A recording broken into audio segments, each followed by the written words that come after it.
So again, we're going to keep watching this system very carefully for any more development. In the meantime, rain cannot stay away from the coastline. Are you kidding me? Look at those thunderstorms in the distance. They were raging last night, by the way. Again, coming with heavy rain and that potential for some flash flooding. We've been tracking it all morning, and so has Bayne Froney. She's been live for us all morning long down in beautiful Hilton Head, South Carolina. More rain on the way for you, but just to your north, Bayne, is where we had that new area to watch. And it doesn't look like people in the background of your shot are too nervous about that.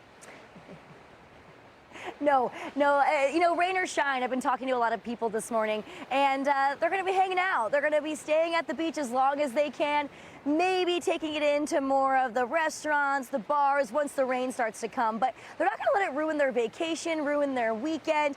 But, you do want to watch out for these systems, because we were just in North Carolina just yesterday, and we had a very quick system roll through, but it dropped so much rain in just a short amount of time.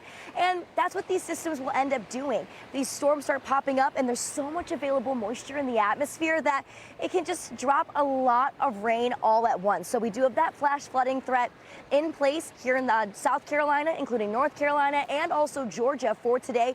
Not only today, but also into the weekend. So what's going on is we have that cold front that's slowly moving farther and farther south, and then it's going to stall.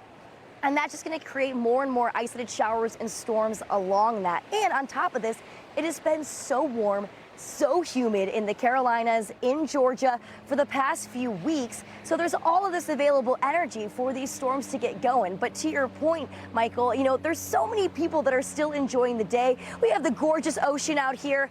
It was starting off a little bit cooler this morning, but now I'm really regretting wearing a long sleeve shirt. So I'm about to get into the ocean as well with these people. But, people are still enjoying. There were a lot of people out here also out for the sunrise very early this morning. They were up with us, which is very early for most people, up around 6 a.m., 6:30. So, people are looking out, they're keeping an eye on the sky, and that's just what we want people to do as these systems continue to roll on in. I think around the afternoon, just after lunchtime, is when things are really going to start to get going here in Hilton Head. We've already seen a couple of those systems way up to the north, near more North Carolina instead of South Carolina, but we'll start to see that developing later on this afternoon and into the evening.